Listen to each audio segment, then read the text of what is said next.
各位大佬，講到輔助，我想問大家一個問題，其實你哋最中意自己隊友揾嘅係邊個輔助啊？有咩諗法嘅，不妨喺評論區一齊研究下咧。嗱，我個人咧係比較中意阿劉禪嘅，你睇奪命膠轉夾，再督佢一嘢，等佢感受下喺峽谷最絕望嘅死法。你咪睇佢俾我哋咁夠快，都仲生勾勾揸住兩個手榴彈喺度跳嚟跳去，其實佢只不過係垂死掙扎嘅啫。兄弟，真係好閪對唔住啊！呢個人頭俾我搶到，純屬係意外。正所謂錯就要認，打就要企定。你見我認錯認得咁快，就應該睇得出我係一個受過高等教育，而且仲好有內涵嘅輔助。我唔會好似其他啲閪仔咁大斬殺、大傳送呢啲完全同個輔助冇啦冇冷嘅嘢。我淨係知道我嘅責任就係保護射手。嗱，呢個金公仔似乎有啲意見啦，梗係右邊優啦，搞嘅就係你唔好喺度結結格格啊！如果唔係陣間我又落去夾你。嚟，兄弟，準備做佢咯，我要衝動啦！趁佢唔覺睇準時機，直接衝上嚟奪命膠轉夾。喂！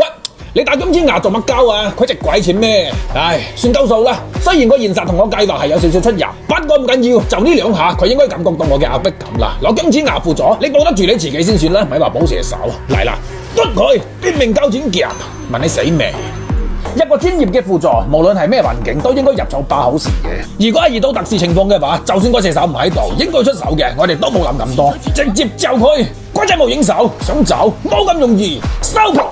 俾個射手攞就唔緊要，我哋輔助唔衰。喂，屌毛，撳到嚟呢度做乜鬼啊？屌，爭啲瀨嘢添。嗱，你班死仔成日話我部爛手機冇電，依家我直接攞個充電器條嘢插住嚟打，呢部冇就會冇電啦啩？發起進攻。嚟，兄弟，準備做佢啦喎。逆佢睇又點話？喂，等陣。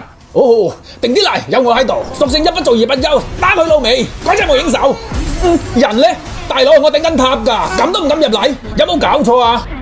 不過唔緊要，我唔會因為咁而去質鬼隊友嘅。喺輔助嘅自我修養入邊，第6章第7條講到，喺某種情況下，有必要嘅時候，為咗顧全大局，輔助係可以犧牲自己嘅。喂，條死仔又走咗去邊啊？好心你醒定啲啦，大佬，你咁搞，我哋好能配合嘅。我希望你可以認真少少，大膽啲，甚至可以無條件咁信任我，因為喺輔助呢個行業，我哋係專業嘅。我操，反應都幾快啊！